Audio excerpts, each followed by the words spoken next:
This is episode number 38 with Jason Van Orden.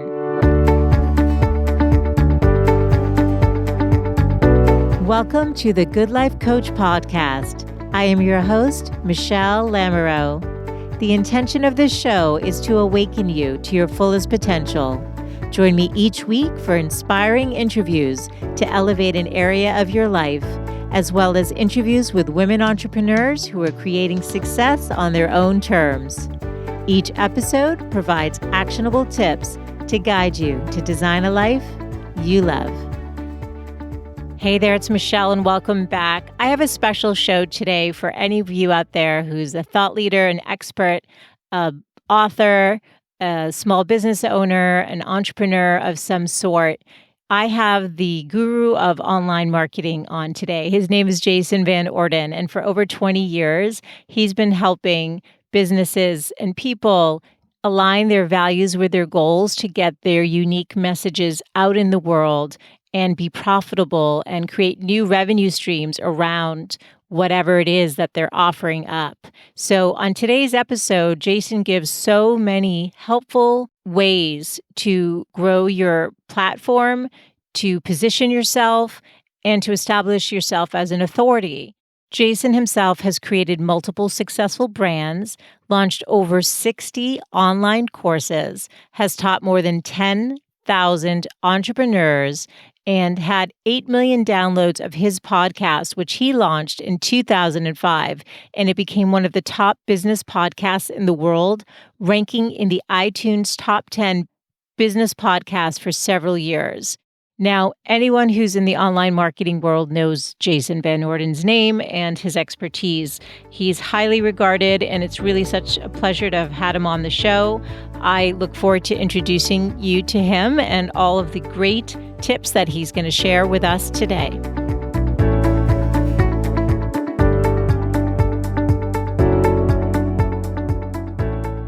Welcome, Jason. So happy to have you on today. Yeah. Hi, Michelle. I'm glad to be here. So you have helped students and thought leaders build multi-million-dollar businesses and have helped others become top authors, bloggers, podcasters, and speakers in their field.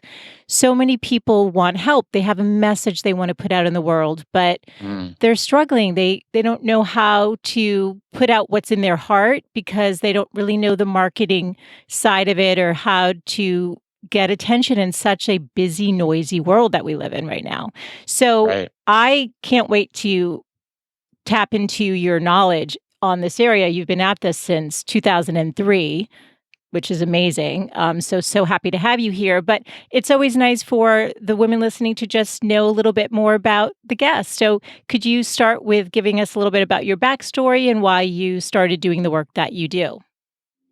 Yeah, sure. No problem. The first thing that brought me online, and this isn't going to be a long drawn out story, but the first thing that brought me online back in like 2002, 2003 was I was a musician and I had a band and I made music and I wanted to have people actually buy my music and come to my shows. And that's where I first started learning about I have a website and an email list and all these kinds of things. And I discovered, this marketing stuff, I kind of like it. I'm actually kind of good at it. And shortly after that, I needed to get out of my engineering job. After 3 years as an engineer, I was just like, this is not for me. I cannot do the corporate thing, and kind of struck out on my own a little bit without even quite knowing where I was headed. But within a couple of years of doing that, podcasting showed up on my radar, and I'd been dabbling in a few different business ideas and doing some marketing consulting and stuff. But when podcasting showed up on my radar, and this is like early 2005, right? So it just barely been around. Like end of 2004 is when the technology first arrived. But because I had a background in marketing, I had a background as an engineering technology, and I had a background in audio as a musician. Wow. I saw kind of this trifecta of there's something here that could really be used for marketing and business and education and thought leadership. And so I put up a website to basically one of the very first websites to really in layman's terms say, here's how you launch a podcast. Wow. And that caught the attention of a publisher. I remember sitting at a conference and somebody I can't remember how they contacted me, an email or something that said, "Hey, I'm at this conference. Are you here?" It was it was one of the very first podcasting conferences that said, "We want to talk to you." And it was a publisher saying, "We found your site. They saw that Wiley and everybody was rushing to put out podcasting books, and they offered to have me write a book as well." And that was one of the, first times I really started branding myself as something online. And that was, foremost business podcasting expert. Wow. And I gave a very succinct the explanation there, but this is several months of putting out quality content and resources as you do when you want to get a solid base of positioning as a thought leader online and a platform of people that are following you. Now, at about that same time, because I wanted to brand myself as a business podcasting expert, I started 3 different podcasts. Wow. One was just for fun. One was called Gotham Cast. It was about living in New York City, because all my friends always ask me, "What's that like?" That one was like just, lasted like 10 episodes or something. That was like totally for fun, just to get my feet wet, figure out all the bells and whistles of how it all works. Then one of them was all about podcasting for business. And then another one was with a friend of mine who we had kind of a 2-person business mastermind. We'd get on the phone regularly and talk about what we were up to and what was working. And we kind of had, I told him about this podcasting stuff, and he's like, "Why don't we start a podcast and we'll just kind of record our conversations about here's what we're doing online." He was making money on eBay and I was doing my podcasting stuff. Well, fast forward a couple of years and that podcast took off because it was the first podcast about internet marketing and online business and such things. Now there's, thousands of them. And it gained a really loyal audience. And next thing we knew, we had a coaching and educational business for budding entrepreneurs, basically helping them know how to launch and start a business facilitated on the internet without having to go get an MBA or anything like that. And it became a very, very, very successful business.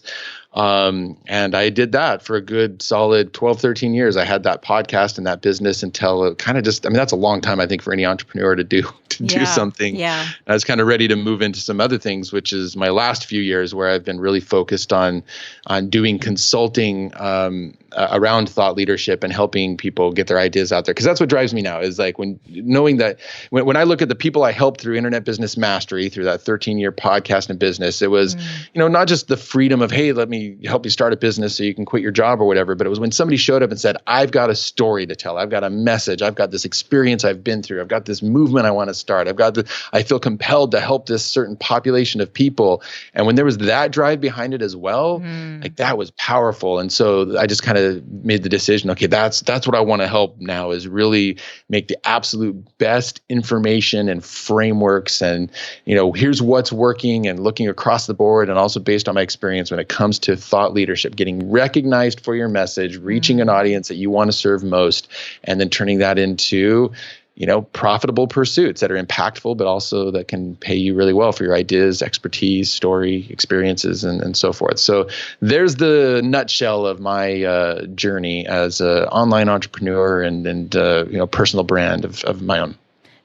So much to unpack there. So I just first want to say that I love that you were a musician. I think that a lot of entrepreneurs are creatives in some way. So they're probably multi-passionate entrepreneurs. They have many things that they love to do. I saw on your bio, you like photography, and you were a musician, and you have a lot of passions, and I can relate to that. And so I think that's actually one of the struggles that entrepreneurs can have sometime, because they can get excited about a lot of different ideas, and they also have messages. You mentioned you like to help people get their messages out, but then there's the challenge of, I have something that I really want to share with the world, but then there's also what the world needs to hear. So I have a few questions that I want to ask you based on what we talked about on the podcasting side too, but let's start with that. So what advice would you give to somebody who, comes to you and they say, "Hey, I'm so passionate about this, XYZ, whatever this business concept is, but how do I know if the marketplace even needs or wants this?" How do you marry what you want to put out versus what is actually needed? Well, yeah, and that's the trick. It's kind of a nice Venn diagram that you have to land there, right? And I love this question, because whenever I work with clients, and this is whether they're just starting something new or they've been going for years and making 7 figures, but they're stuck and trying to figure out the next evolution, is that we come back essentially to literally, there's a Venn diagram that I show them where it's you on the one side, and I believe you and I have had a couple conversations about this. You on the one side is the one circle, and then the audience you want to serve is on the other side. And there's all these kind of criteria that make up, on the you side, it's your vision and your voice and your unique genius that you bring to the table, and what kind of legacy you want to create, what kind of lifestyle you want to have. And then the other circle is, this audience you want to serve. What are the pain points that are top of mind for them? What are they actively looking for right now because they're waking up thinking about it and going to bed thinking about it? And then how does what you want to bring to the world and what you have to offer match up, and where does those two circles overlap? And right in there is like, well, that's where your ideal brand as a thought leader, your ideal business model sits, right?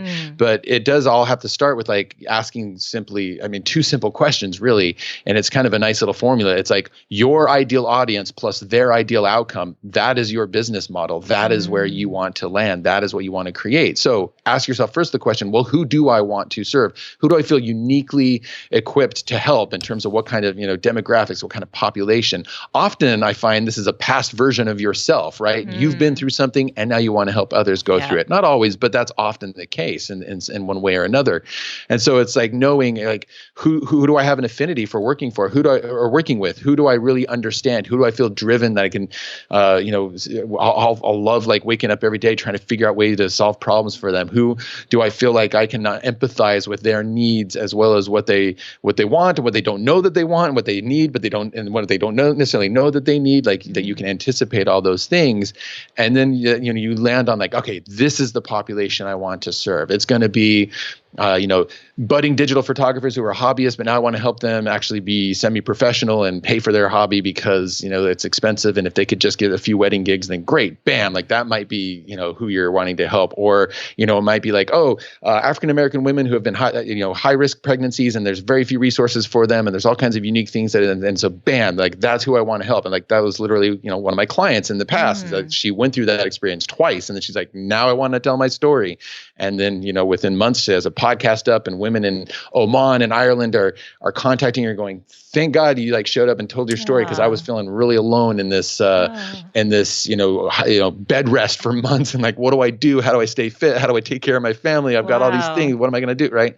So like that's the specificity you want to get with like who you want to serve. And then it's either, both informed by your own experience and intuition and research, but then also talking to these people as much as possible. Go find people who fit in that population. Maybe you know them already. Maybe they're already clients. Maybe they're past clients. Maybe they're just in your circle or sphere. Or maybe you got to go, pound the pavement at some meetups or conferences or online forums, but it's like, get inside their head. What is the conversation? This is like the key thing right here. What is the conversation already going on inside of their head, right? What is that person thinking? What are they actively looking for? What are the challenges they're running into? Like what's instigating them going, I've got to have this thing. What is the need that's underneath it? Is it about safety? Is it about self-actualization? Is it about belonging? Like that's, even when we buy an iPhone, we're buying the needs to fulfill the needs that it fulfills, right? We're not just buying like the technology and the pretty thing. I mean, the pretty thing is part of it. Like that's like you're part of a club. You're part of belonging to the Apple like tribe, right?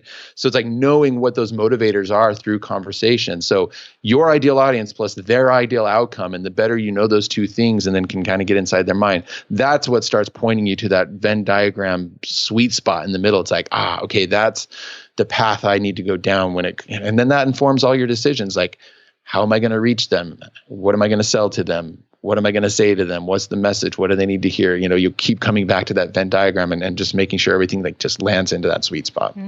What's great about that is that, I talked about a lot of people struggle with having too many ideas and trying to narrow it down. And then there are the people who want to be out there helping, but they actually don't know with what. And this actually helps solve for that too, because they can come to that question of who do I want to serve and why? And then, start there. Yeah. Start there for sure. So that's so great. When you were talking, it just made me a little bit curious though, because there might be people out there who have an audience and they're in the early stages and they're trying to build and scale. And, there's always this talk about getting people on your mailing list so that you can connect directly and really get to know the pain points so that you can continue to help solve for that.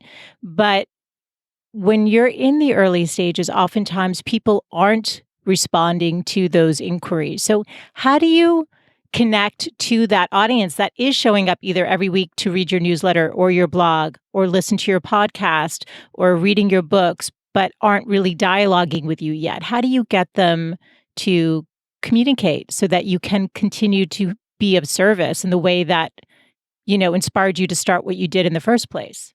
Right. Um, yeah, it can be challenging at first, and sometimes there is that period of time of just needing to get going. But here are some ideas that'll definitely help accelerate. And like anybody who's struggling with like getting that piece going, there are essentially three different things to look at to see like what the missing puzzle piece might be if things aren't building, getting the traction that you want them to. And this is one of the very first things I learned, even as a musician in marketing, is the three M's of marketing, and that's market, media, and message.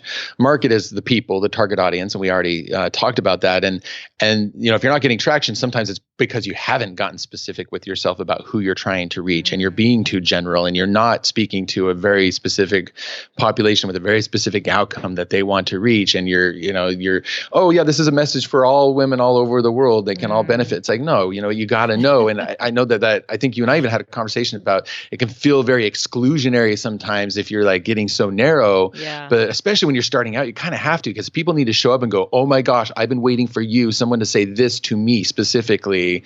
And that, that's the kind of resonance you got to go for, especially when there's so much noise online. It's like, you got to cut through the noise. You got to resonate. You got to be relevant by speaking to, and so that brings to the messaging, is that relevance. If we show up, like if somebody says, oh, okay, I want to help the photographers with their hobbies and just digital photographers in general. Well, first of all, that's not specific enough. And second of all, when it comes to messaging, like you're not being highly relevant to a specific pain point. But if you start a podcast or a blog or start creating content around, no, I'm going to help you get your first client so this hobby becomes a paid thing.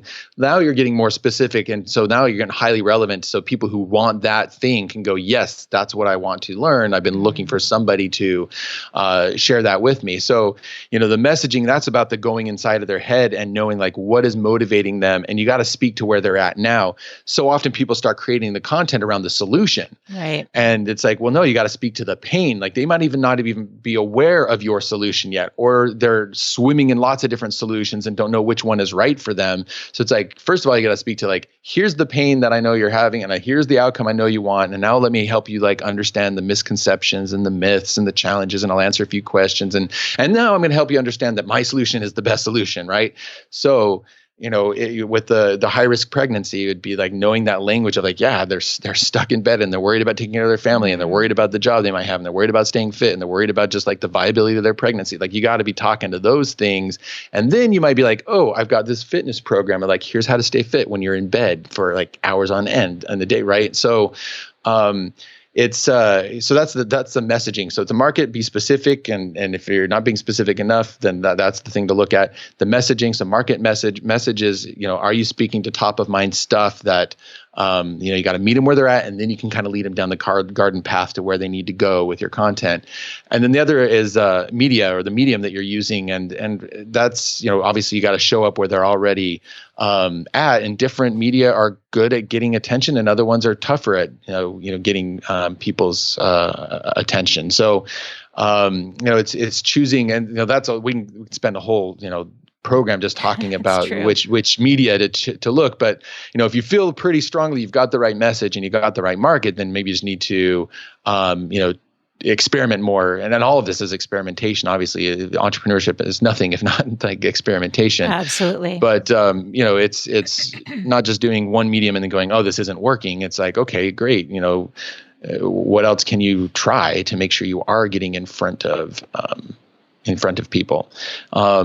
So those are the three things I tell people to kind of start diving into and looking at it at a high level to see where the missing piece might be. Yeah, and one of the things that I do appreciate about you, Jason, is that you are not about a formula. You're about really tailoring and creating a framework and using it to become more of who you are, get that message out, and to really serve in the most authentic way. So I just want to acknowledge you for that, because we got connected through a mutual colleague. And so, like you said, we've talked a couple times, and it's one of the things that keeps coming back to me, and even as you're speaking now. So I just want to say that for anyone listening, like this is what Jason's all about. So this is why it's so nice to hear you talking about it in the way that you are. You're giving frameworks, the market, the media, the message, the Venn diagram, but again, you're going back to yourself, because I think one of the other challenges is that you have a sense of what you want to put out there, right? You get really clear about who I want to serve and why. That's the passion. That's what motivates you. That's what gets you out of bed every day. That's what excites you. And then when you're in the early stages, then you can get distracted. You start seeing what so-and-so is doing here and there. And then the messaging can get confused because then start second guessing yourself and thinking, oh, well, I like to do that too. And so you really have to keep coming back to yourself. That's what it sounds like. Oh, absolutely. Yeah. It's so easy to get pulled into all this is the right way to do it. This is the only way to do it. Hey, this is what worked for me, so it's going to work for you. Like, and all that messaging that's just, it's compelling, but then it's also overwhelming. And then you lose yourself. That's exactly it. It's like you start without even realizing it, sacrificing your own desires of legacy and lifestyle, or here's how I want to show up in the world, or these are the values I want to espouse, or this is the kind of voice I want to have. And so you start sounding like someone else's voice. And so that's a great place to always come back and check in, which is why I always return to that Venn diagram when I start working with someone, no matter where they're at, is we got to come back and let's check back in with your vision. Let's check back in with your voice. Let's check back in with your unique genius. Okay, great. Now let's look at what you're doing or what you want to do next and make sure we find the thing that's actually going to be an aligned strategy for you. Yeah. And this show is really about awakening to your full potential and really owning who you are and why you're here. And so this is so good because that's, if you're an entrepreneur out there and you have a message, that's really what inspired you to start. So it's great. Now, you just mentioned unique genius, people focusing on their unique genius. And I saw that actually on one of your Instagram posts. So I'd actually love to talk about that a little bit more. So how do people figure out, you hear this term now, zone of genius too. That's very popular. Somebody probably wrote a book. I don't know which book it came from. If you do, you can credit them. But all I know is that people want to figure that out. And when you're working in that space, it feels so good. So how can people figure out their zone of genius? How do they get clear about, yes, I'm in that space, or I'm in my focusing on their unique genius? I'll use your words. I like your words. Yeah. So yeah, I'm not sure exactly where that came from originally. I know I learned from Dan Sullivan, who runs Strategic Coach, about unique ability. He has a book about that, which is excellent. That's his take on it. I think Gay Hendricks from The Big Leap, I think he talks about zone of genius, and there's, now it's just a term that comes up a lot of places. But my definition of unique genius is those. I mean, it is strengths and knowing your strengths and developing those strengths, and then knowing your weaknesses and not trying to strengthen your weaknesses, but more just compensating and mitigating for those weaknesses. And then it's also just knowing the circumstances and the environments and the things that fuel your creativity, and what is it that leads you to be at your best, what I call your authentic best self. And there are some really great, so here are three sources that I encourage people to turn to when it comes to kind of defining what their unique genius is. And to the finished product of all of this that I try to lead people to, going back to authentic best self, is that physically that looks like a sheet of paper that's here are 10 to 15 statements about where you are at your best. It's statements like, I am at my, I create my greatest value when blank. I am the most fulfilled when blank. I'm my most creative when so it's when, and that's everything from when you focus on certain kinds of tasks, when you work with certain kinds of people, and it's knowing what those things are, and then returning to, by having that sheet of paper, actually looking back and being able to look at them regularly and go, oh, I can see why the last 2 months have felt like a real slog, because I've totally forgotten about this and this and this, and I've been working in the wrong ways and focusing on the wrong things. And so, so to fill in kind of the middle there, three things that I tell people to turn to. One is just trusted advisors, colleagues, friends. We so often discount what we are naturally good at, what our strengths are, because they come to us easily. We assume, oh, that's not valuable. We've got this weird thing in our society where it's no, value is hard. It's a slog. It's sweat of our brow. It's got to be a grind. And then we just assume, oh, that's easy to me. Must be easy to everyone else. It doesn't have value. And that's one of the most valuable things I've learned over the years is, no, there are ways I think. There's ways I use Google that people are what, how did you find it? And I'm no, I don't know. It's just my brain knows here's the right things to search, and then scan, and then click, and then bam, here's the thing you need, right? That's part of my unique genius is when somebody presents a problem to me, I've got a database of stuff in my head. It might be a book, it might be a tool online, it might be a quote, it might be a tool, whatever. And it's here's something I believe will kind of unlock one little bit more towards, or here's a connection I can make for you. That's just the way I think. And I came to finally realize, oh, not everybody actually thinks that way. In terms of like this database of stuff that like, bam, pull up this thing, hand it over. This is what, you need. So, when we turn to trusted colleagues and I encourage people to like just write a list of half a dozen or 10 people that you've worked with, family, friends, a nice variety, and just and just write them a note saying, look, I'm trying to understand like where I, am at my best. And I just love your insights. Like, where do you see me as the most energized? What do you depend on me for? What do you think is me? What do you think are my strengths? And that can be really hard to like ask people that. But it's pretty amazing to get like 10 of those statements back and then look at it and see some very common threads that show up through all of that, right? And it's being validated by people who are seeing you from the outside, which is often very different than we see ourselves, and often, sadly, closer to the truth. And so that's one of the sources. The other two sources are two assessments. One is StrengthsFinder. This is by the Gallup organization. They've done a lot of research, and they've got 30 different strengths. And you take an assessment, you buy the book, like $15, you get a code, you take a 20-minute assessment, and then you just read, here are your 5 strengths, and you read the 5 sections that pertain to your strengths.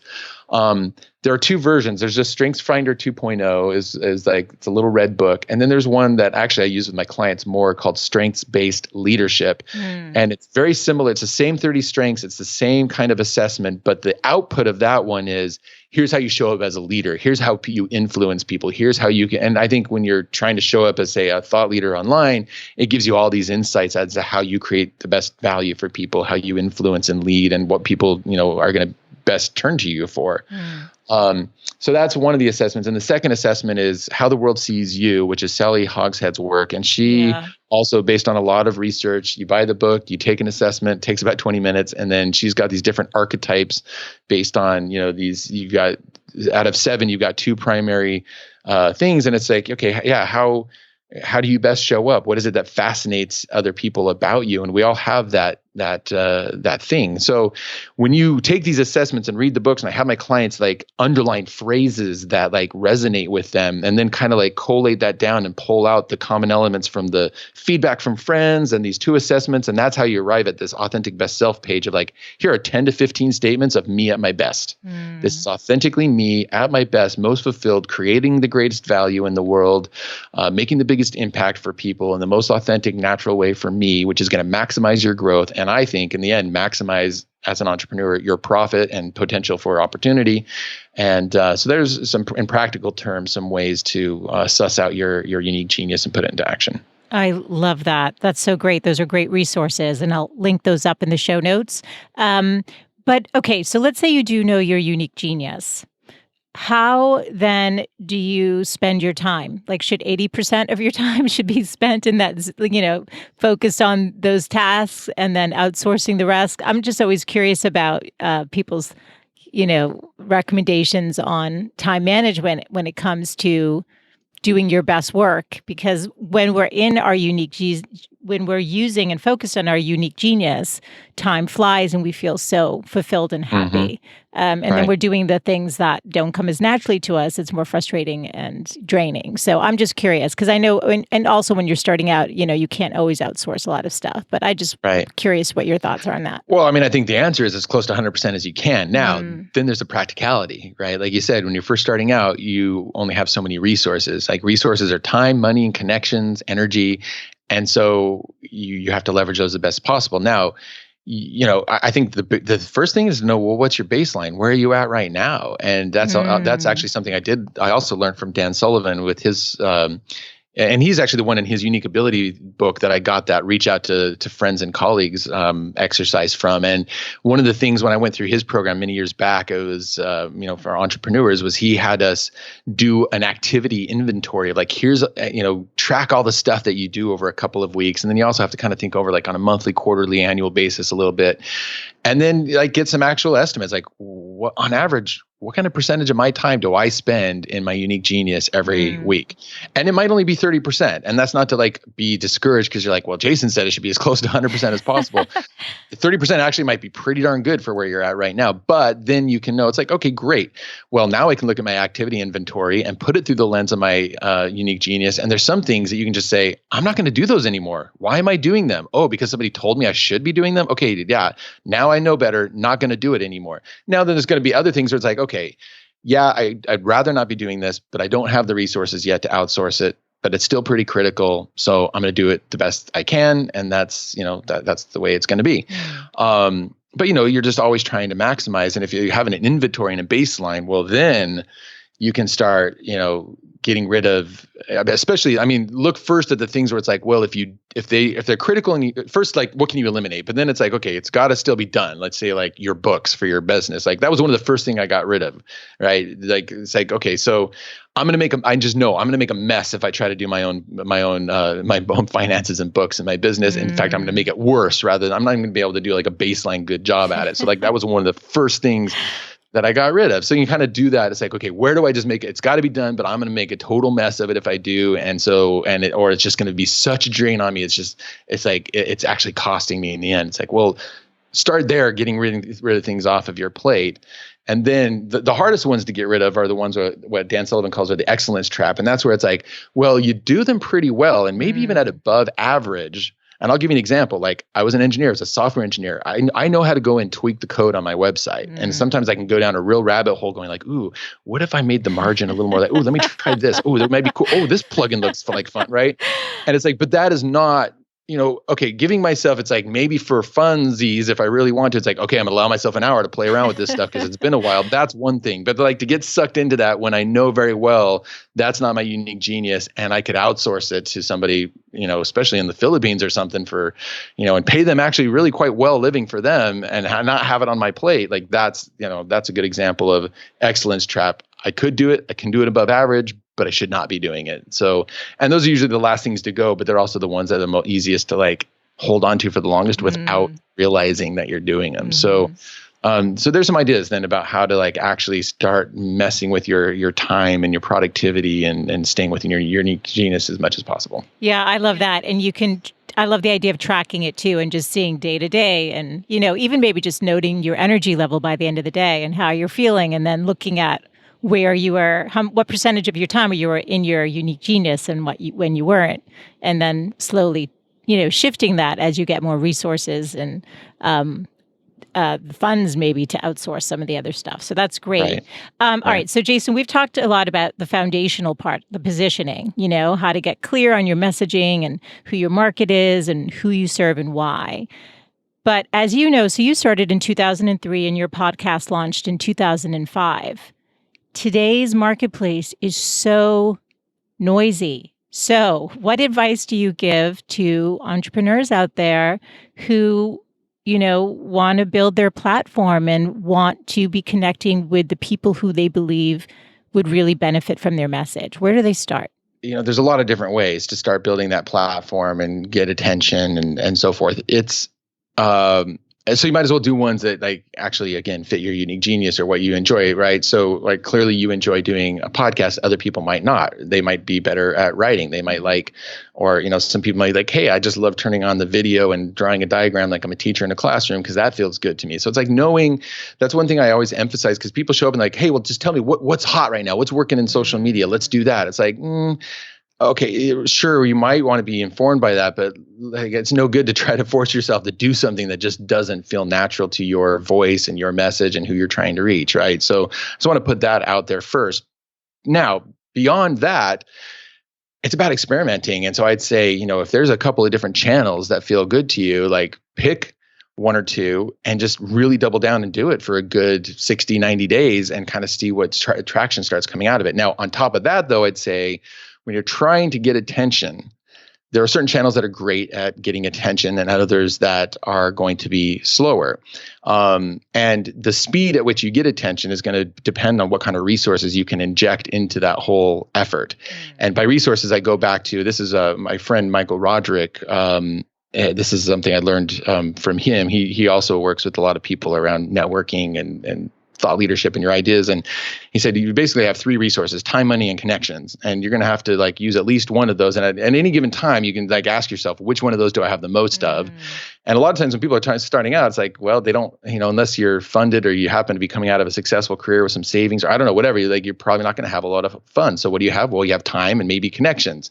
So that's where, I sometimes I see people, they start blogging on their own site. That's not going to get you attention very quickly. You're going to be putting a lot of time in, and that's fine if that's the resource you have. But it's like now these days, just starting a blog and blogging on your own site, that's going to be a slow slog. So it's like, okay, well, where can I get published where people are already showing up? And that might be on social media. If there's a social media channel that resonates with you to try, if you already use Instagram or Facebook a lot, then like really double down on that for a while and get good and experiment with different techniques for getting attention there. Social media can be great for getting attention quickly.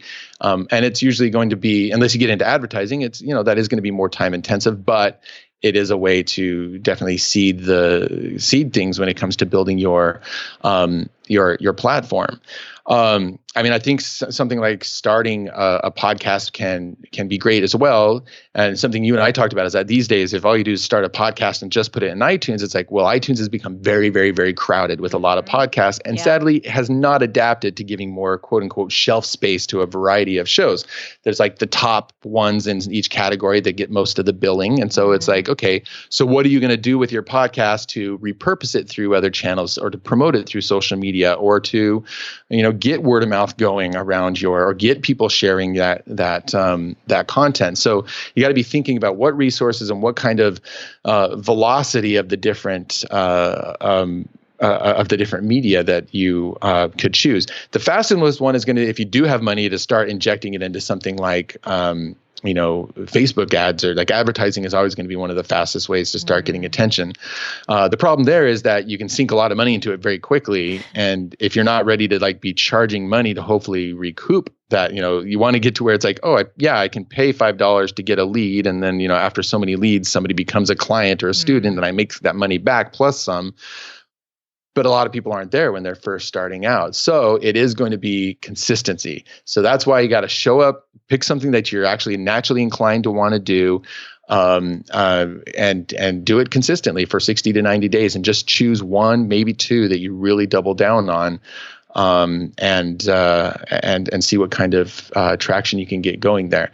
I know there's no like specific answer in that. I'm going like, oh my gosh, Instagram. It's all about Instagram right now. This is, again, it's more framework style, because that's ultimately what's going to work best for people is, when they can be consistent with something that they'll enjoy showing up with and doing every day.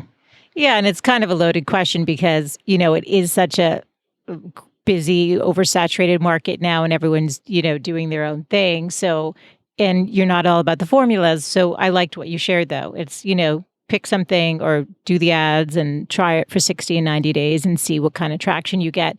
Let me just ask a follow on to that though, because, let's say you have a giveaway or a lead magnet on your website and you're inviting people to it.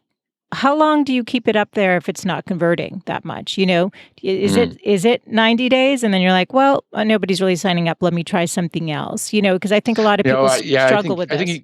I think a lot faster than that. And actually, I'm glad you brought that up, because that is a key thing to do. Whichever the channels you start experimenting with, is you got to get something that's super, super enticing to people. And again, this goes back to enter the conversation already going on in their mind. So what is the pain point what is the language they use to describe that pain point? What are they, don't come out with some lead magnet about a solution that people may or may not be aware of yet. Like for instance, I'll give a quick example on that. 10 years ago, let's say you were a paleo coach and like paleo wasn't like widely understood and known around, like you would have needed to come out first with a messaging around, a different way to lose weight or a different way to, right. And like hit that. Now paleo is enough in the consciousness of people that they're very, specifically people out there like, man, I really want to get this paleo thing going.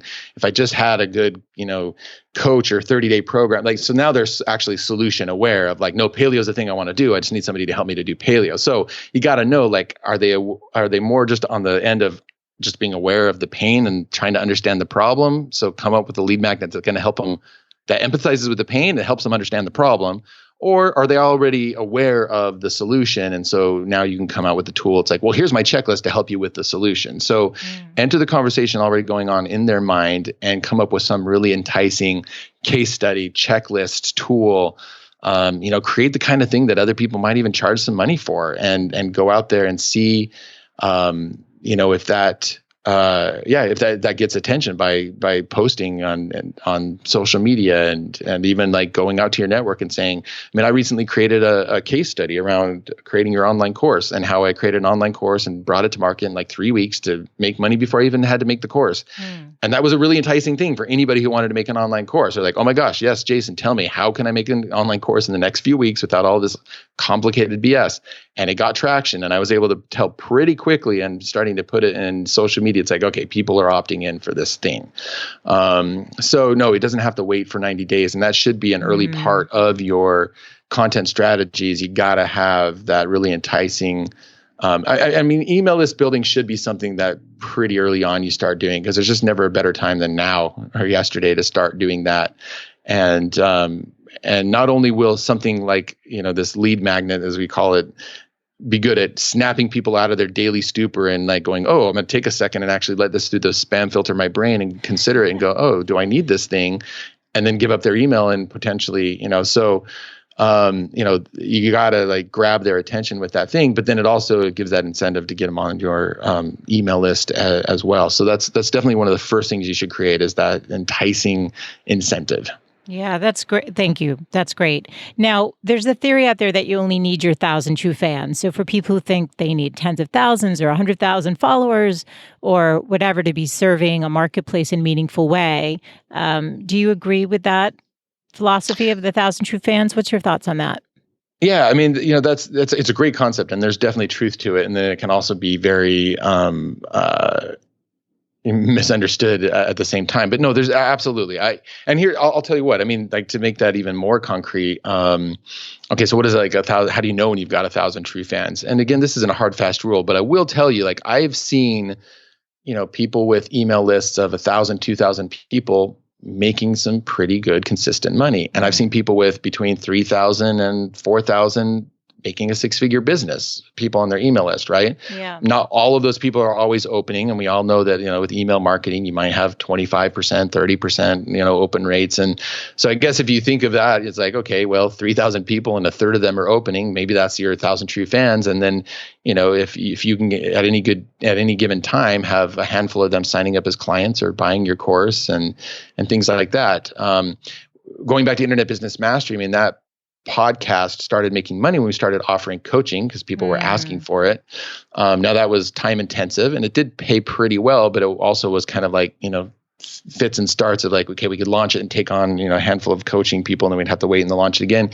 And it was around the time when we'd been going about 2 years and we had about 3,000, maybe 3,500 people on our email list. And we started a membership site. This isn't a pitch to start membership sites because that can, sometimes they're great, sometimes they're not the right thing. But point being is that we've actually launched a consistent thing that people could sign up for at any given time when they're showing up to our show and going, oh, I want to buy something. And they wouldn't have to wait a few months to get coaching or whatever. And overnight, like literally overnight when we launched that thing, again, we've been going for a couple of years with our podcast and had 3,500 on the email list. Bam, we had a six-figure business because now also we had all these people paying us $100, I think it was $97 a month for this ongoing thing. And that was only with 3,500 people on the email list. So, there's some, again, not hard, fast numbers, but, in general, I've seen that assuming you're getting the right people on the list and, you've been keeping the relationship up with them and earning their trust and all that good stuff on talking to them about the right stuff. But then, there's no reason you can't expect something in that realm to start working for you. Does that answer the question? It totally does. And it's funny that you mentioned membership because I was just thinking membership sites seem to be the latest thing in vogue right now. Everybody's talking about, you need a membership site. So it sounds like you were ahead of the curve doing that 4 years Well, ago. here's the interesting thing is like membership sites, they were in vogue 10 years ago and then again 5 years ago and then again, right? Like It's not a new business model. Got it. It's somebody just made it popular again. Somebody just like comes out with a program and enough people start talking about it and then it becomes a thing again. And it's always a very enticing message because it's like passive income, right? Right. People sign up and they just keep paying you month after month. Imagine that. And then they fail to mention, it's like, yeah, there's also retention. People stay for 3 months and then they leave. So what are you going to do about that? Right. So, not to say, again, it can be a very powerful business model, but yeah, again, I try to give a balanced look at this stuff because again, not formulas. I don't want to be here like membership site. Everyone, you got to go do membership site because maybe not. No, that's what I appreciate about you so much. What you said about the membership site, which I think is interesting though, is that you built yours out of a response to the people who were listening to your podcast asking for more. So I think, successful businesses grow organically when there's that communication with your audience and then serving them in the way that they're asking to be served. They wanted more. Absolutely. And so you created something to solve for that. Right. And let me give a key tip there because I know, absolutely. And the speaking of in vogue, the thing that's long been in vogue there is like, oh, survey your audience and they'll tell you what they want to buy. It's like, kind of. And here's why. So now, absolutely. Ask your audience, talk to your audience. And that's a callback to what I said earlier. It's like, if you know who you want to serve, great, go talk to 5, 10 of those people, whatever you got to do. But what you got to do is you got to not just survey them and say, what's your biggest problem and how can I best help you? Because they probably don't know. I love that, Jason. They might, or they might be assuming that it's this problem over here that's causing, think about it. Like you have a rash. And so you go to the doctor and you've probably done your Googling, right? And you're like, oh my gosh, this rash, it's probably I don't know. I don't know. It's some environmental allergic reaction. I probably have black mold in my house. Oh my gosh. And then go and find out it's like, no, it's an autoimmune thing. You got to stop eating dairy, right? Or whatever. Like the doctor says, no, here's the actual problem causing your pain. And here's the best solution, I think, for you. And this is the same thing that, you've got to be, thinking about as well for yourself and the people that you serve. And so, it's the classic Ford, right? He said, if I asked people what they wanted, they would have said faster horses, right? And he's like, what I ended up doing was making a car. And then they're like, yes, cars. Thank you. Like they didn't know what they wanted. Now, I'm not saying you have to be like Steve Jobs and foresee the iPhone or Ford and foresee the car, but what you can do is you ask people about their experiences. What have they tried? What have they done? What are their frustrations? What does it look like when they go to do that thing and it doesn't work? What have they considered doing? Like what do they think are the biggest problems? And then you, as the expert, the person who's been there and done that, or that's helped other people, or that's done the research, or however you have your with your unique genius and all that, you're kind of reading the tea leaves and going, okay, I see the unmet need. I keep hearing this challenge coming up. People are fed up of hearing, such and such, so I need to come up with a slightly different messaging there. And therefore, now in the case of, you're right, in the case of the podcast, we had people start emailing us and going, do you guys do coaching? Because I love your show. And we're like, oh, maybe we should do coaching. And then people are like, we can't, I want to sign up for something, but you're not offering coaching right now. Do you have anything for me? And they're like, okay, well, we should. And honestly, I don't remember. This was like 2008, I think, when we launched that membership site. So I don't 10 years ago. Okay. Yeah. I don't remember why we decided membership site is what it's going to be at that time. But yes, we were listening to our audience, but I just want to give that caveat because it's so easy to be so literal. And then again, the formula mongers out there, they want to make it sound like just survey your list and they'll tell you what to make. And it's like, you got to know how to ask the right questions. Don't lead the witness. And it's up to you then to read the tea leaves and know it's like, okay, I think I see what they need, but they don't realize that they need, and I can make something too. And then again, it's the Venn diagram. It's like, don't make a membership site if that doesn't feel good to you and your lifestyle, or don't go selling coaching if the last thing you want to do is be on the phone with people coaching, right? So just because they're asking for it doesn't mean that's what you have to. You got to go back to the Venn diagram and make sure it's in the nice sweet spot. You on the one side, audience on the other, and you don't want to violate either of those, or else you're going to be trapped by your own success. That's so helpful. Thank you for that. That was so good. And I think people need to hear that because you're right. There's too many people pushing these formulas. You made me think of something, though, when you were talking about that. What if you are very clear about who you want to serve and you're very clear about the pain points and you've nailed down your market, your media, and your message, but you actually don't know what you want to sell? Like you don't really have a business model. This may be a whole other podcast, but is there anything you could offer there? Again, is it just listening and then maybe having it organically develop, or? Well, yes, there is some of that, but at some point you do have to just make a decision. So I'll tell you what, of course, again, you're going to go out there and then everybody selling their membership site course is going to tell you, well, go make a membership site. And then somebody who's like a coaching expert is like, go and sell coaching. And then somebody's going to, and it's like, right, okay, well, what's going to work for you? Now there is, in general, here is something that I think is a good approach. It used to be, and you still kind of see this a lot, that people say, oh, well, kind of start at the bottom and make that little first, easy thing for people to buy, whether that's an ebook or a little mini course, and sell it for a bit of money. And it's like, okay, yeah, maybe. But what I actually say is flip that whole thing on its head and go sell something high end out of the gate. And by high end, I just mean high access to you. Maybe it's consulting, maybe it's coaching, maybe it's a group course where you get 4 or 5 or 10 people in your weekly calls through Zoom. Maybe it's an in-person workshop, maybe. And the reason for that is twofold. Number one, well, actually more than twofold, probably like fivefold. Number one, I actually think it's a lot easier to sell that kind of thing. And, because there's always people who are like, yes, I want more access. I want somebody to guide me through this.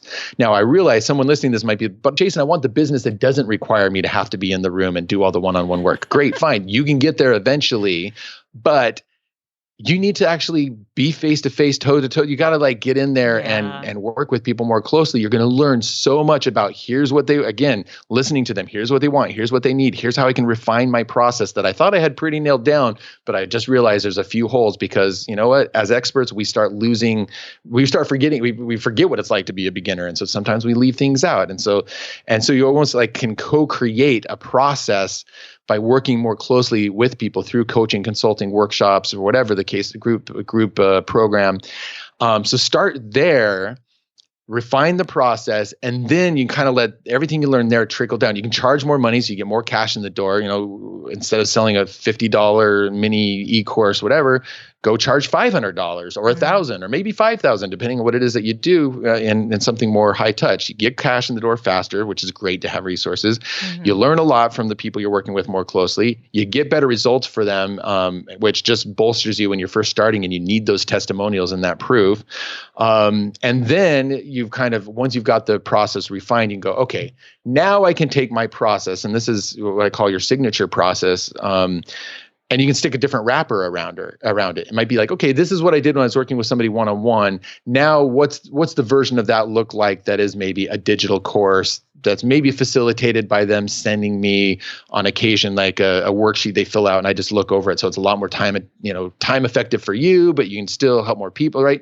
So then it's then you can change the wrapper that you put around your process once you've got the cash and the testimonials and you've proven that people want to buy it, and then let that trickle down to eventually getting to that digital course that sells on autopilot or whatever you eventually figure out that people want. So I think that's the way to go is start at that top down model, I guess you could say, and just kind of iterate through it in that way. It's genius. I love that. Love it. That's so good. And nobody's saying that. So I also love that too. This is again why I love to say things that nobody is saying. Yeah, I love that. When they're true. Yes, exactly. And this is so helpful because again, we don't all need formulas. We are unique and we have unique genius, and we need to put our work out in a world that feels authentic and be able to serve. That's really what we're here to do as entrepreneurs. We want to be in service. So can you please leave the women listening with your 3 best tips on how to create their thought leadership? Yeah, absolutely. So this is going to kind of be a review, but and these things might sound so simple, but I'll tell you what, again, I work with people who have established businesses and we still come back to these things, because you just drift from them. And number one, know who you want to serve, know who you're serving, know what outcome you're getting, what outcome they want, how you can best, serve them. So that's just everything's got to start there. It's so easy to be like, what's my topic? What's my product? What's my solution? Nope, it's about who are you serving and what outcome? Because that's what they're buying. They're buying the fulfillment of their needs. So that's number one thing out of the 3. Number 2 thing is, get to selling as quickly as possible. It's really easy to kind of I'm going to start my blog and I'm going to post some stuff on social media. And okay, great. Yeah, be playing around with that and starting to build your following. But why spend 2 years futzing around with that and building your audience to finally go, okay. I mean, I know I said I had my podcast for 2 years way back when, before we sold the coaching to them. I would not do that if I went now. I'd be great. This podcast is getting an audience. We've got 200 people listening. I'm going to go sell something to them because that's what you're here for. And not because it's just money grubbing, pull money off the table. It's because, well, guess what? When you exchange value with people, that's when you have a chance to impact their lives. That's when you know that what you're offering is a value. And that's where you can, as an entrepreneur, get to that point of oh, okay, I see what my offer is. So you got to get to something to sell. And again, why not just start with something a little bit higher end, more direct? And even if it's, one-on-one for now, and later you can get to the more scalable stuff. great, just go and sell. Like, get one client to do something with, pay you something to get to that outcome, and just prove to yourself, yes, people will pay for this thing that I'm offering. So that's number 2, get to the selling. And then number 3 is just, this goes back to the you side of the diagram. It's just really lean into being you, your voice. Like, we've thrown out a lot of words like authentic best self and unique genius, and play around with your voice. There's a wonderful book by Todd Henry called Louder Than Words. It's a framework for finding your voice. It's fantastic. He has a podcast for creatives, but it is, like you said, entrepreneurs are creatives, and it's like, there's so much noise on the internet. The only way that you're going to stand out is like, this is what I call this is a reference to Spinal Tap, the movie, turn it up to 11. I don't know if anybody's seen that movie. It's the guitar amplifier that goes to 11 instead of 10. Fine. What is it about you that you're going to turn up to 11? Doesn't mean you have to be the funniest person. Doesn't have to be, maybe you're the person who just like, whatever. There's something about your voice, the way you talk, or the things, or the confessions you make, or just your personality, or like lean into that stuff. Cause there's just way too much, a sea of sameness out there, and you don't want to drown in that. So just like lean into you. And speaking of experimentation, one of the best things I did last year was I spent this was an experiment. It was like 60 days writing an email every single day to my list. And one of the reasons I did that was as a challenge to myself, but it was to find my voice. It forced me to just iterate and tell all these different stories. And I was just like pulling from any aspect of my life just to have something to talk about on my email list. And I've gotten better feedback about that period of time than just about any time creating content for 13, 14, 15 years online. And they're just like, wow, Jason, you're finding your voice like never before. So just lean into that, because that's what's going to help you stand out. I can't tell you how much I've enjoyed this conversation. I know it's going to be so, so helpful for the women entrepreneurs out there who want to get their voice out in the world and be of service in the way that's in their heart to do. So thank you so much. Well, thanks so much. I appreciate having that opportunity. As you can probably tell, I love talking about this stuff. So it's been a pleasure. And thanks for inviting me to come on the show. Well, I need to direct people to where they can learn more about you and your work, because I'm sure people are going to be curious. So where can I direct them, Jason? Yeah, you can go to jasonvanorden.com is my website. Certainly, I'd love to invite anybody who's resonated with any of this stuff to sign up for my newsletter. And that's always where I announce my latest, content and things that are going on there. As you know, I'm hoping to get some new podcasts out in the future. I've kind of been on a hiatus from podcasting for a while, so that'd be the place to learn about that when that's all ready to go. But yeah, it's dive into these themes of thought leadership through my email list is where it all happens first. So that's the best place to be, at jasonvanorden.com. Thank you. And I'll definitely link everything up in the show notes. So such a pleasure to have your time today. Thank you, Jason. Thanks, Michelle. I really loved the tips that Jason shared today and hope that you did as well.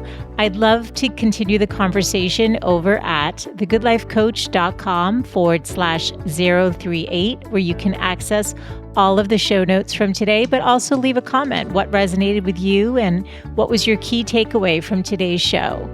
Thank you as always for tuning in, and I look forward to reconnecting next Wednesday. Bye for now.